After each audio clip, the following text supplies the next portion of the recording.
Okay, here we are with Mariano Conti. Mariano, thank you so much for joining me in the Defiant podcast. Like I've told you, this has been long overdue, so it's great to have you here.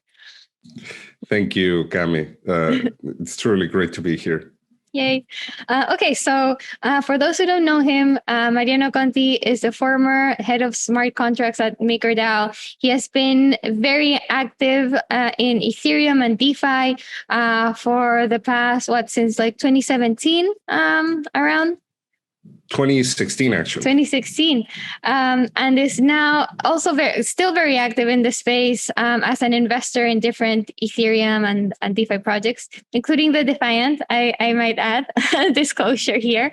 But Mariano has a great story on how he got into crypto. So if we can start with that, like what was your kind of pre-crypto background and what got you into the space? Yeah, of course. So I studied engineering, been a developer most of my life, very interested in, computers, technology. I was born in Argentina, but I used to live in Mexico City. And I came back to Argentina around 2011, right about the time when capital controls were coming back to the country. And, it started a slow period of economic decline. It was already happening, but it kind of exacerbated. And I was working for a digital agency in 2014, and I was supposed to be getting paid part of my salary in dollars, and we couldn't find a good way to do it because my boss, he asked me to fly to Miami, get a bank account in USD. That was extremely common. I wouldn't do it.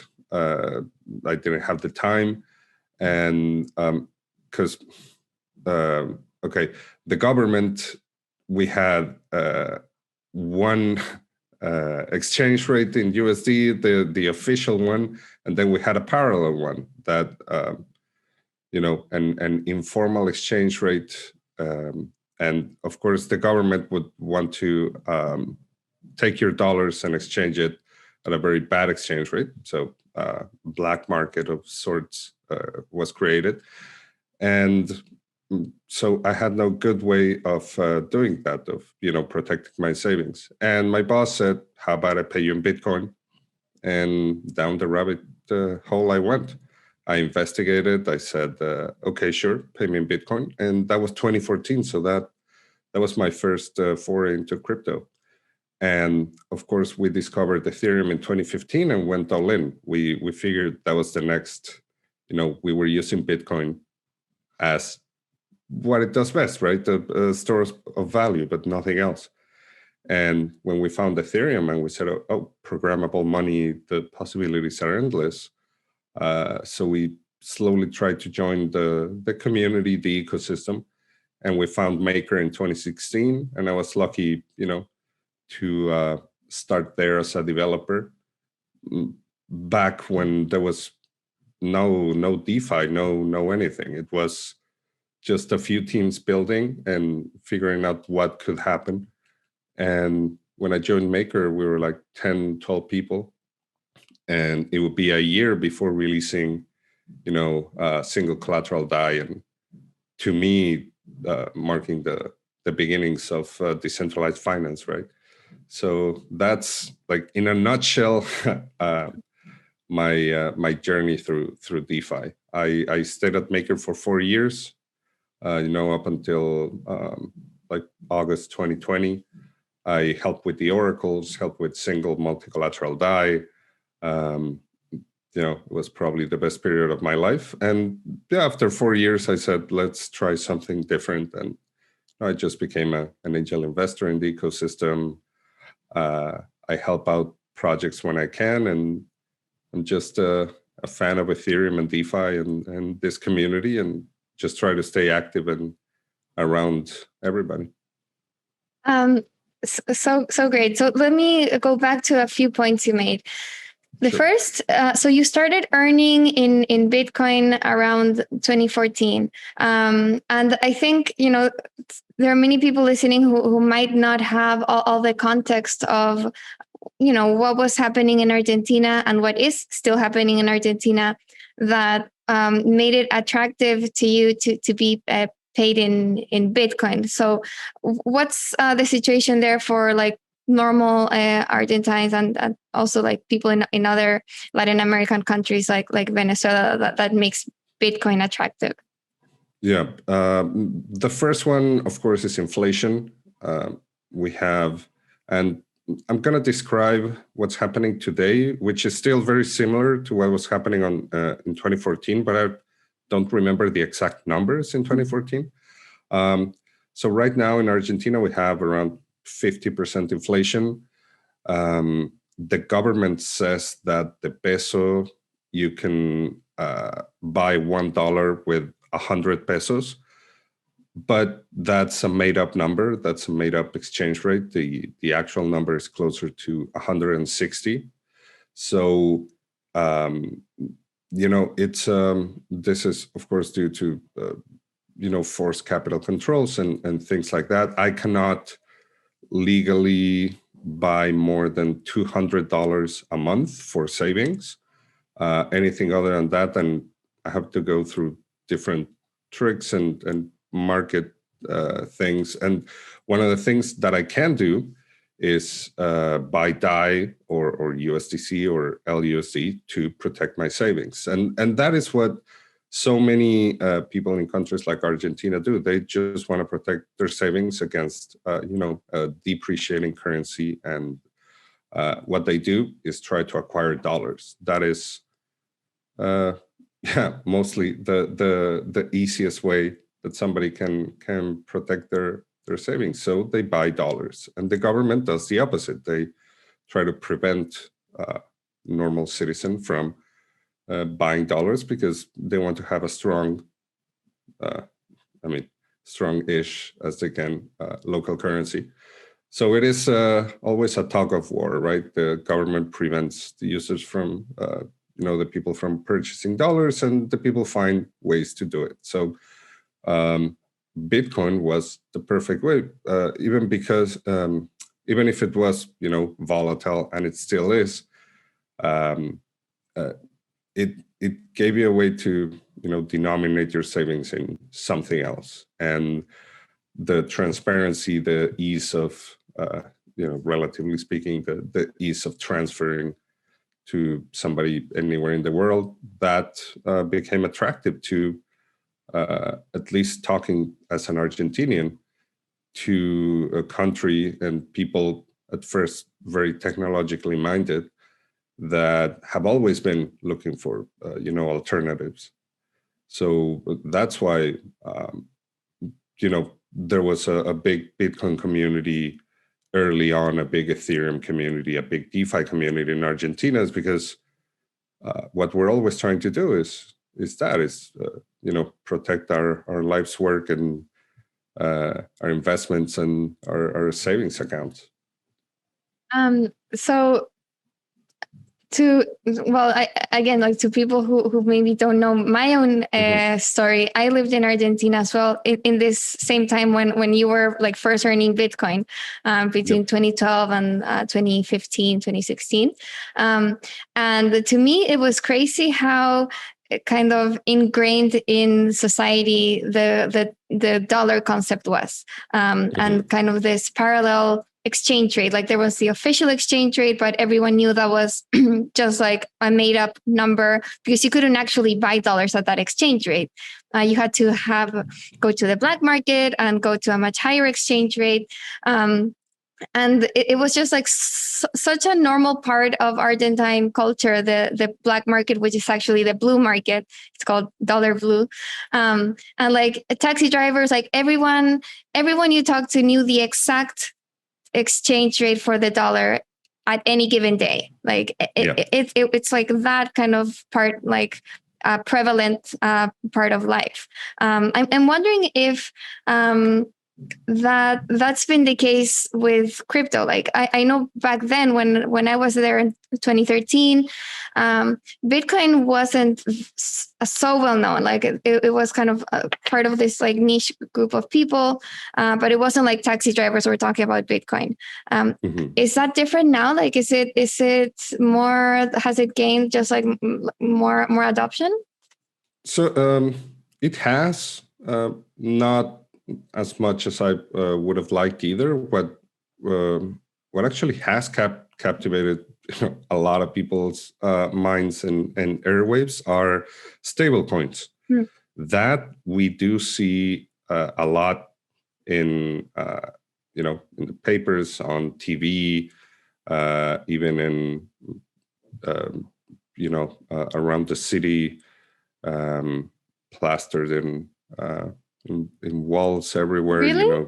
Exchanges. I've seen. Yeah, I don't go out a lot, but I've seen a lot of stuff for Ripio and others that they specifically talk about stable coins. Because why?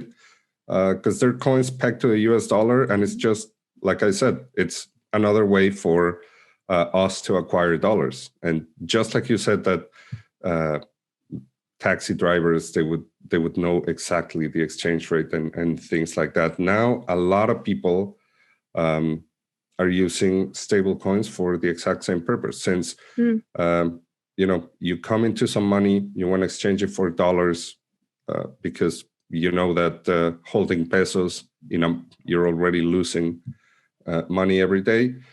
If you go to a bank, you can only legally get $200 at the somewhat official exchange rate.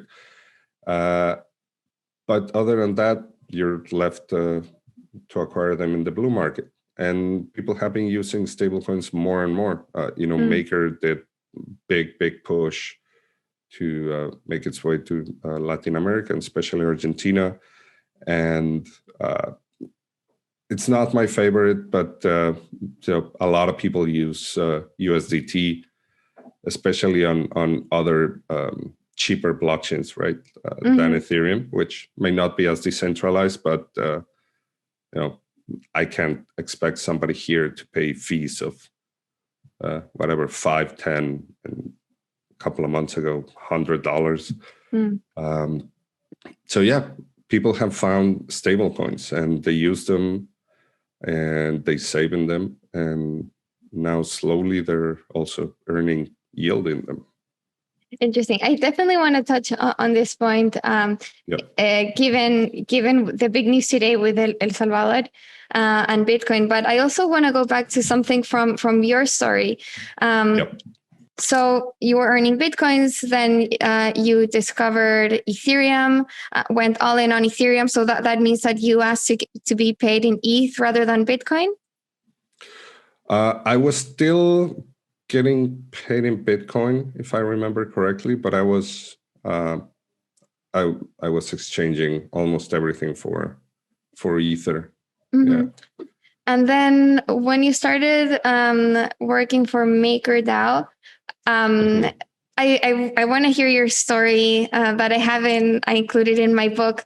So Mariano was one of the first, if not the first person to actually take a collateralized loan on Maker and buy something with the stablecoin with DAI.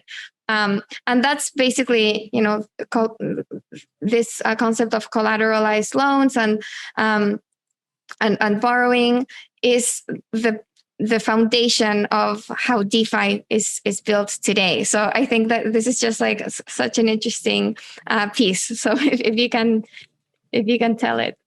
Sure. So when I joined Maker, everybody was being paid in Ether and in MKR, while we were working on single collateral DAI, this stable coin that very quickly what it did was you would lock in to a smart contract a certain amount of Ether, and you could borrow some stable coin denominated in USD that we call SAI against it. So very analogous to a mortgage.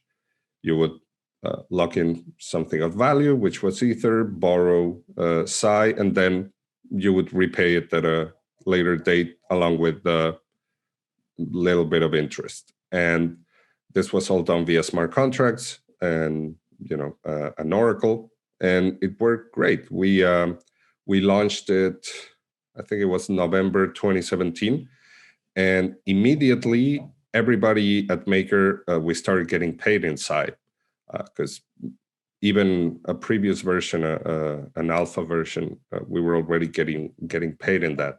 But there wasn't a big market for it yet, right? The market had to be created, and but still around February 2018, which was some 3 months after, I decided to buy a car. And of course, I wasn't very liquid, and I didn't want to sell my Ether because that's what I believe in. So I did. I locked up some Ether in single collateral DAI. I minted that amount of DAI. And what did I do? It was a very different thing back then. There was, I believe I had to trade the DAI for Ether on chain. There was no Uniswap yet, so maybe Ether Delta somewhere. Then I had to exchange the Ether for Bitcoin, and then the Bitcoin for pesos, because there wasn't a big market in Argentina yet for Ether. So I might have gone through Changely or Shapeshift or one of those services. But long story short, I managed to get some pesos, physical pesos, and I used them to purchase a car. And yeah, that was, to my knowledge, one of the first use cases, in the real world. I know it wasn't. I didn't go to a dealership and say, "Hey, here's some DAI," right? Wasn't quite like that, but the end result was the same. I had my car, and then with my salary, I repaid the loan over a few months, and I took back my Ether collateral, and that was it. That became a famous story within DeFi, and I'm extremely proud of it, because now it's very common to do, but back then it was still quite novel. It's an amazing story, and so early on, even before we had DeFi, like people didn't, the word didn't exist when you did that. So that's pretty cool. Yeah, you're right. No Uniswap. Wow. So I want to link that to what happened today in El Salvador. El Salvador approved Bitcoin as a legal tender. So it's a huge deal, right? Like El Salvador was using dollars as its currency, and now the bill itself is really interesting to read. So the president said, we've been using dollars, but so far we have 70% of our population that doesn't have access to financial services. So we need a currency that's digital, that's more accessible, and that's why he proposed to make Bitcoin the legal tender of the country.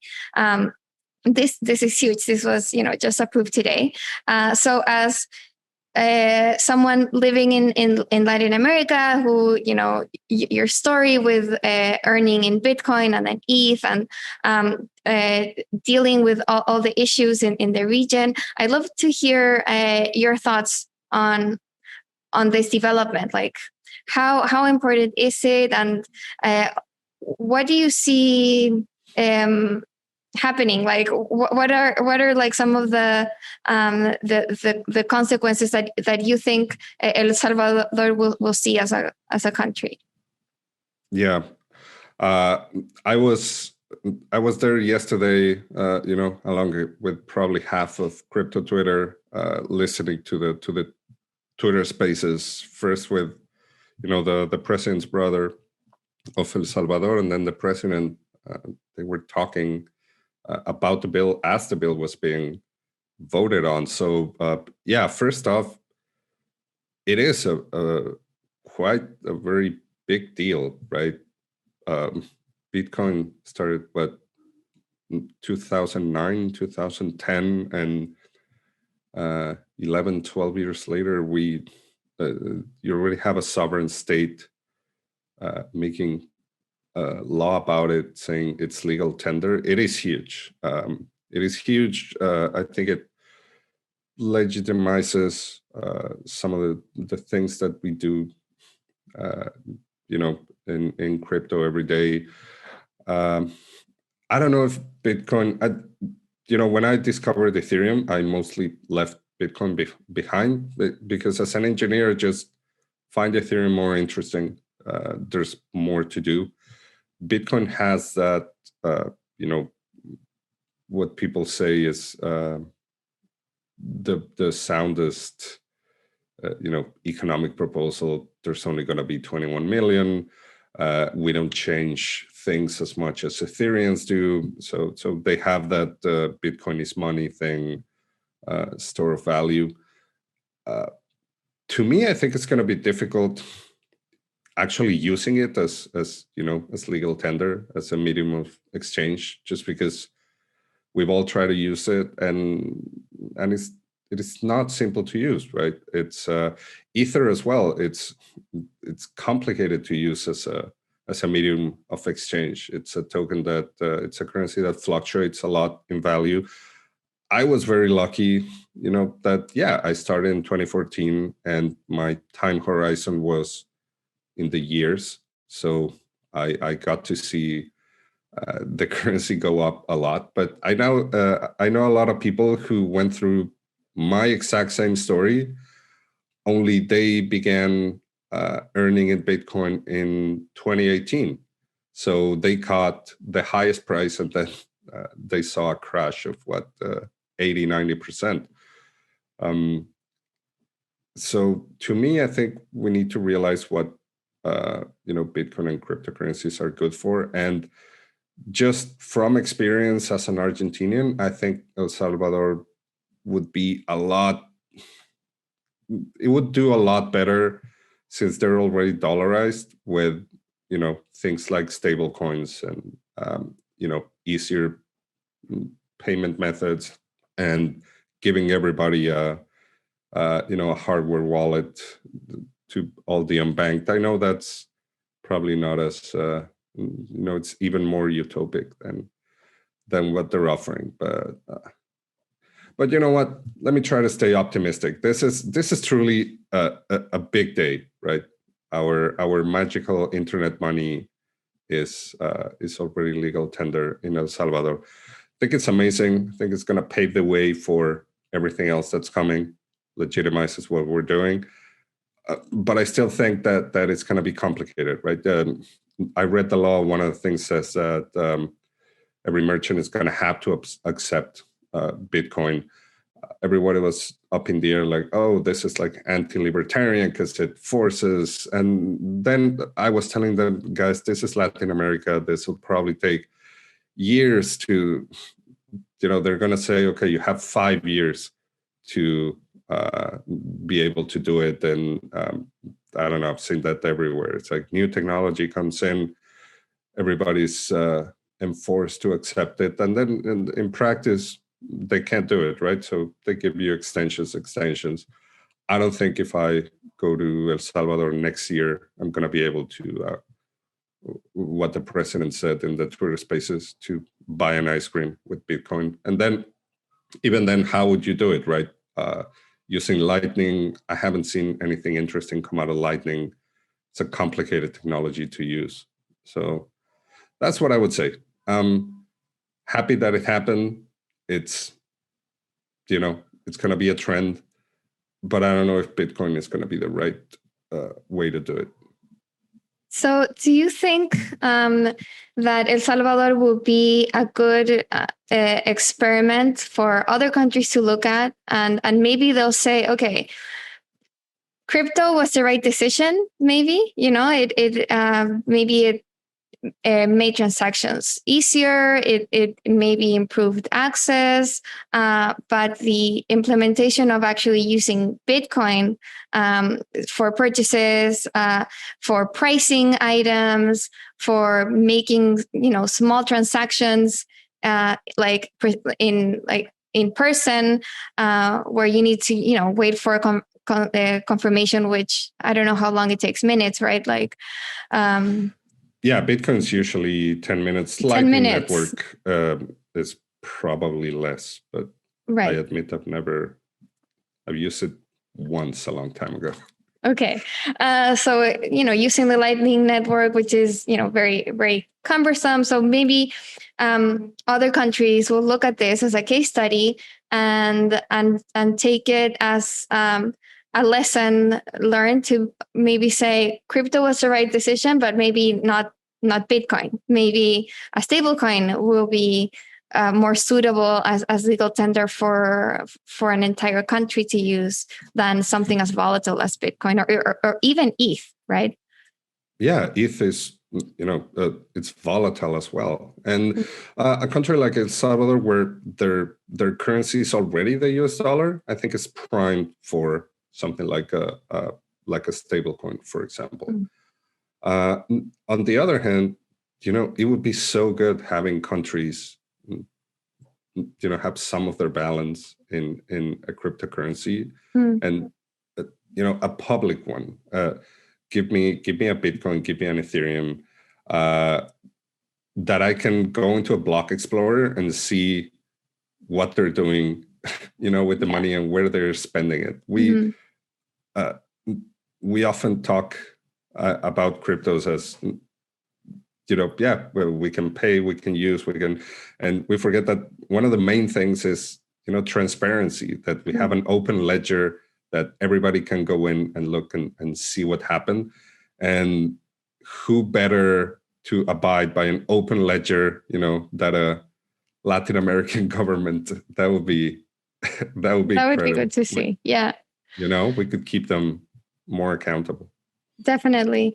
And that brings a good point of this really forces El Salvador to become very responsible fiscally. Well, the dollar already did that, but in general, introducing something like a currency that's not managed by the country's central bank just forces that country to become very responsible, because they can't just print their way out of debt and print their way out of into giving social programs, because they don't control issuance. So it effectively kind of takes that power out of local governments. They can't have monetary policy anymore.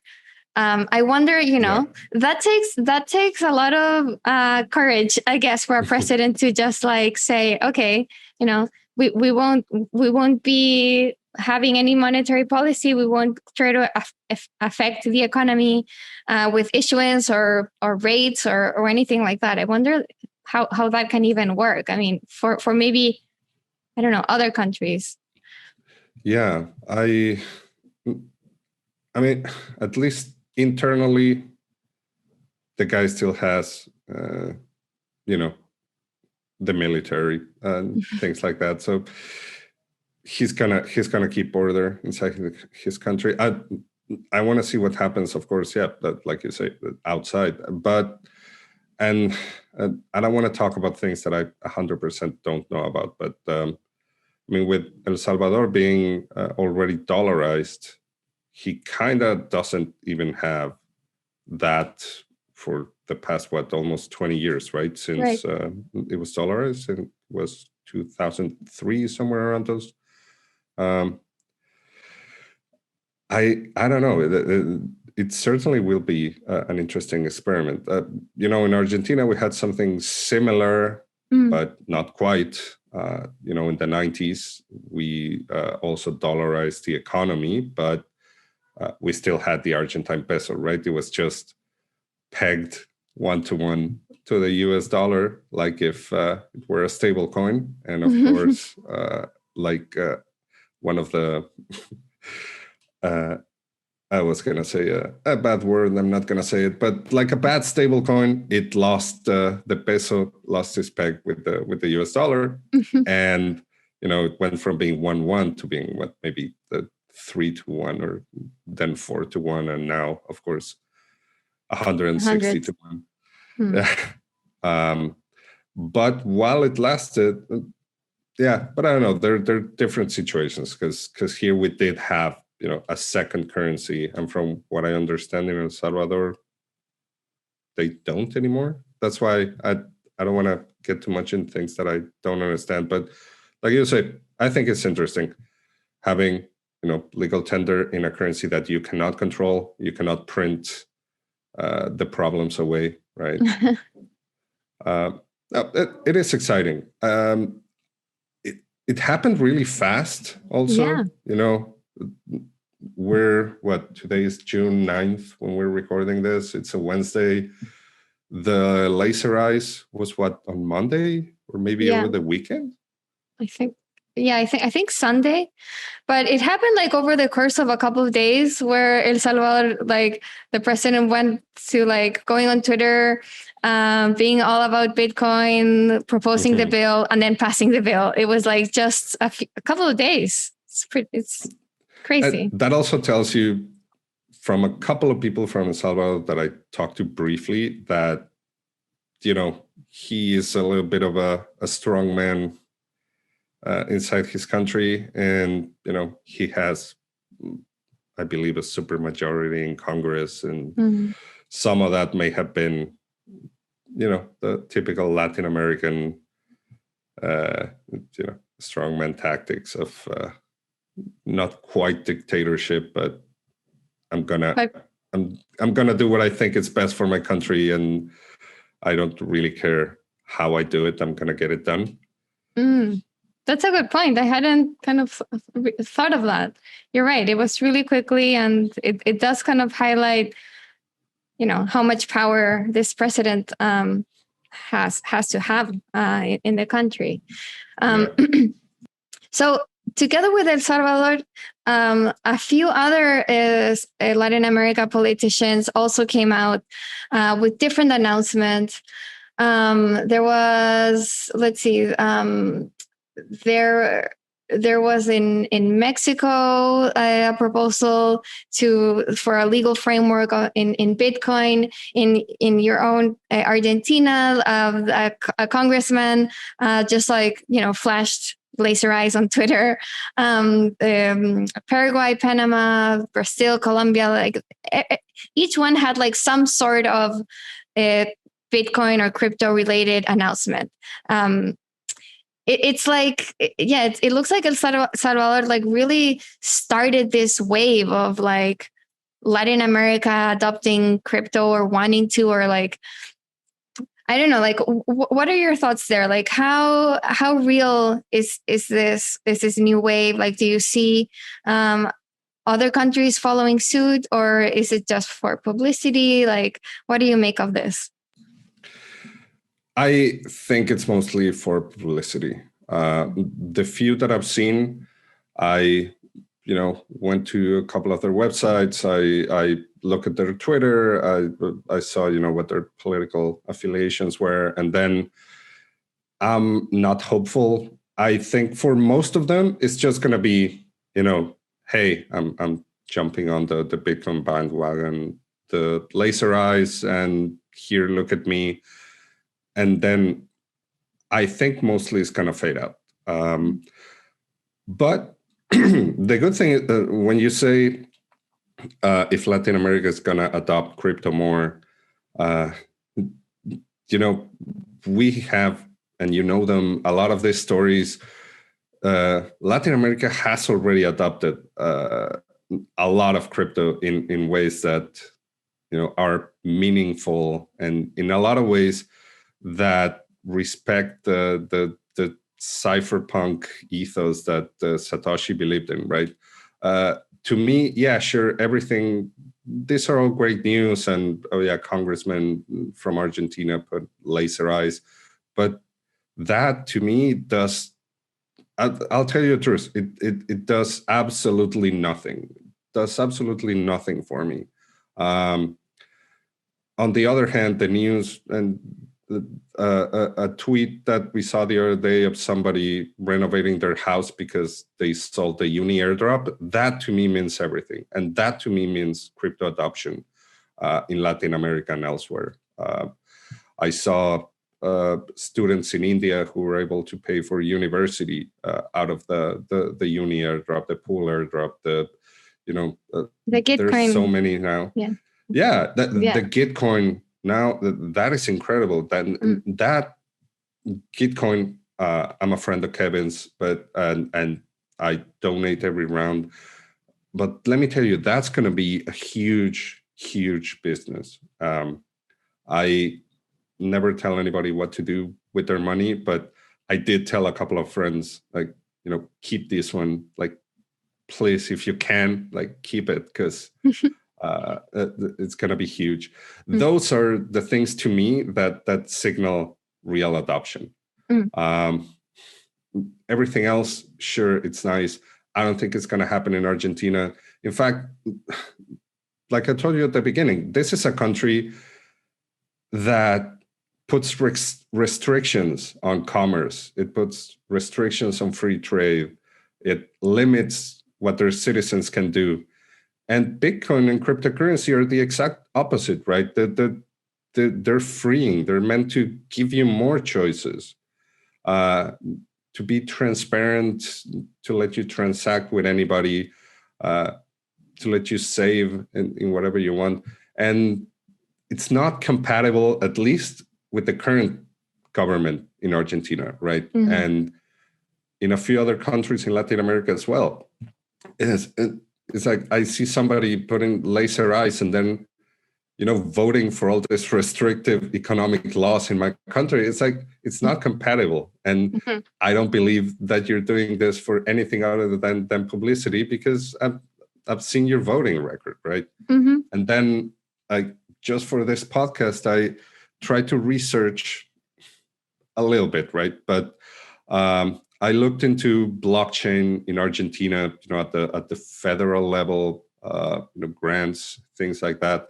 I found a couple of websites, one from the city of Buenos Aires, one something called the Blockchain Federal Argentina. And, first off, I couldn't understand exactly what it was. And then I discovered it's just like a fork of Geth.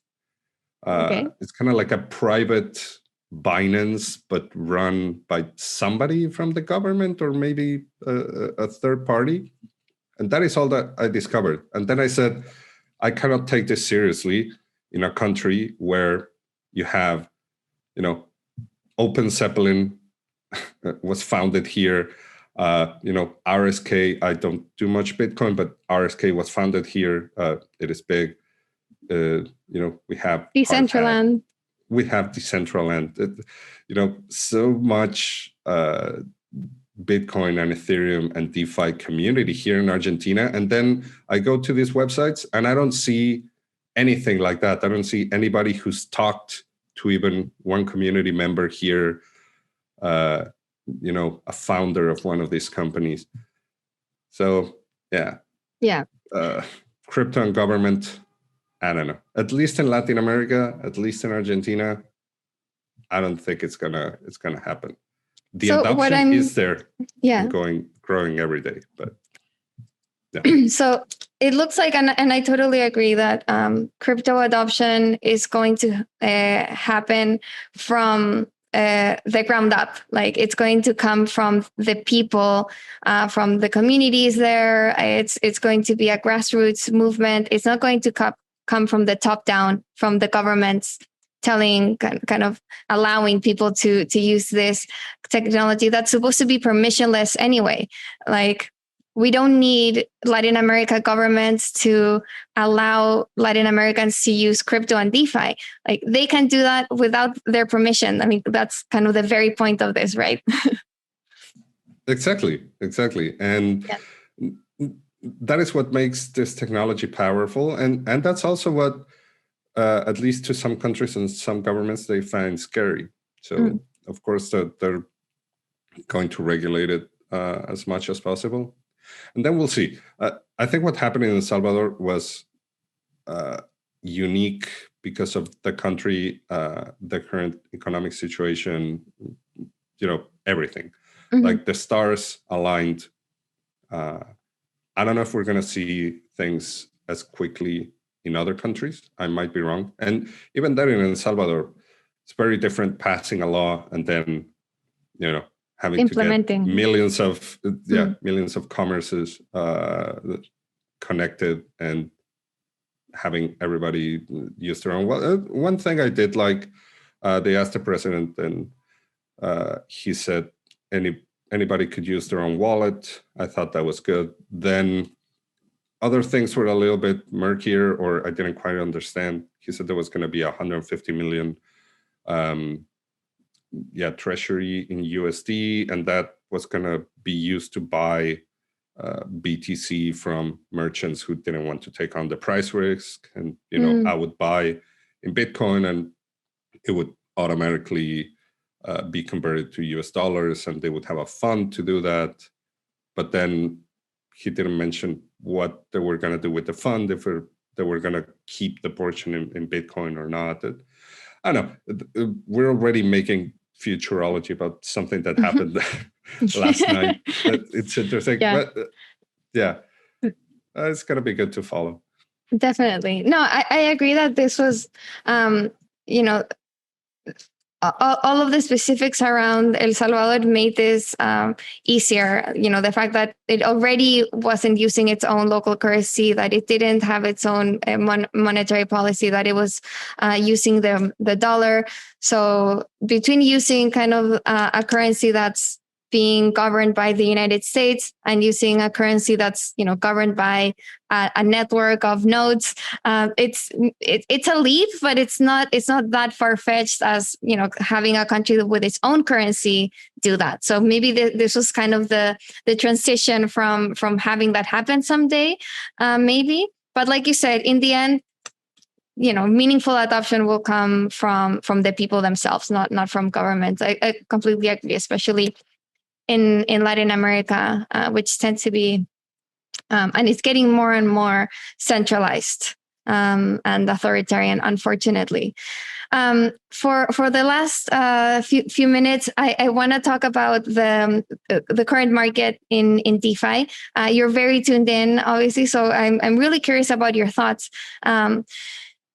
There was a huge rally for most of the year, and now we're seeing a huge correction, especially in DeFi tokens. ETH has held up a bit better. Do you think are we going into a bear market? What does that bear market look like compared to 2017? Do you think this is kind of like just a small correction before like things start to recover again? Like, what are your thoughts on the current market cycle? I don't know. I honestly don't know. I'm not a trader. I can never time the market. That's why I usually just hold and not worry about things. I thought that this correction wasn't going to be as bad as it ended up being. Even I that know nothing, I looked at the ETH chart and saw it go parabolic and said, "This is unsustainable. This is like way too much hype." But even then, I almost didn't sell much there because, like I said, I can never time it, and to me, my horizon is years. And what we're building with decentralized finance, I honestly think it's like a revolution akin to the internet. This is, all the buzzwords you want to think of, the internet of money, and the price. If we zoom out enough, I don't think it's going to matter. I think, we're building tens of trillion dollar industries. So yeah, it may take a while to, the world to realize what we're doing, to maybe escape a little bit this hype of everything, rallying insanely and then just crashing. So maybe we're entering a bear market. Maybe we're just correcting. I don't know. I honestly don't look too much at prices. I do a little bit more now that I technically don't have a job. Back when I did have a job, I seriously didn't know what the price of Ether was every day. I was just coding, and I hope that a lot of people are doing that. Working on the next big thing instead of worrying too much about price. I know people that are like leveraged and things like that, so they do have to look at price. Me, I'm not, so I don't have to worry about those kind of things. So I don't know. Unsatisfying answer. I'm sorry. No, that's perfect. I think that's kind of the healthy way of looking at this. If you believe in this, you're in it for the long term. You don't look at prices every day. You know that DeFi is the future of finance, internet of money, etc. And it's just like a revolution that it takes a long time to build. And we're so early that very few people have caught on to what people, to what DeFi even is at the moment. So, oh, sorry to interrupt. No, go ahead. Really quick. I think I mentioned this somewhere before, but I used to read Scientific American. My dad was subscribed, and my favorite part of Scientific American is a section called 50, 100, and 150 years ago. Because the magazine is over 150 years old, and in every magazine you will see that they have sections where they show what they were talking about in Scientific American 50, 100, and 150 years ago, and it is eye-opening. You will get things like quotes from the Wright brothers about their prototypes failing and people not believing in it. Oh my God. You get news of, writings of the discovery of DNA, things like that. And to put it into perspective, that section, we're not going to see anything about blockchain there for 40 years, right? And we're not going to see anything about DeFi for 50 years. So that's how early we are.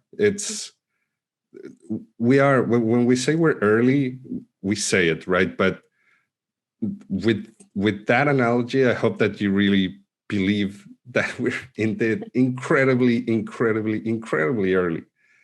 And so, I try not to worry on the short term. Of course, I loved it when ETH was at 4K and it was green numbers all around and everybody was happy, and the memes on Twitter, I prefer those to the bear market memes. But yeah, my time horizon, like I said here, for DeFi is decades. Yeah. Agree. Okay, and then to wrap up, what gets you excited? And this is like more for the short term, like things that are getting built right now, like for this year. Like, what are kind of some of the most exciting or interesting trends or projects that you're seeing? So I got into the NFT hype train a little bit later than most. And I have to say I'm absolutely enthralled with it, and getting deeper and deeper every day. So I'm very interested in things like that. I'm a part of MakerDAO. We have 4 of the biggest NFTs around, and something that excites me is fractionalizing NFTs, community ownership. of course, DAOs, decentralized organizations, the way people can come together over a weekend, on Telegram, and with a few open source tools on top of Ethereum, they can have a DAO with a treasury and start coordinating towards a goal. The fact that a DAO is pretty much like a company with a bank account, just on the blockchain, and that excites me way too much. Human coordination on top of the machine coordination and consensus that a blockchain gives you. That to me is some of the most exciting topics I can think of. And of course, everything around DeFi. DeFi is, for those who have been around as long as we think of DeFi as our baby, right? We saw it being born and now taking its first steps. And everything that happens there just excites me. Yeah. No, it's been awesome to see it grow so fast in so little time. Like, it's just been like 2 years, 3 years tops, and it's already like a fully fledged financial ecosystem. It's incredible. And so tying back to DAOs and what we were talking before about Latin America, I think maybe that's an interesting link to finish things off. Like, DAOs will be an amazing vehicle to empower communities in Latin America to organize and deploy capital in countries where this isn't so easy, or it isn't allowed, where people aren't allowed to do whatever they want with their money. Now DAOs offer an alternative to this. That is true. And yeah, of course they could be used, and that is to me always is going to be the first use case. Like, doing the opposite of what the government wants you to do, especially to protect oneself from bad economic policies. And I will always be a champion of that and on the side of that. Awesome. Mariano, this was so interesting. Really, really great kind of dive into what just happened in Latin America. I was really kind of looking forward to just like hearing your thoughts about all this, because I'm trying to make out what this means myself. But yeah, it's such an interesting development, and we'll be keeping track of on how it moves forward. But great talking as always. Thanks so much for joining me. Thank you, Cami. Have a great day.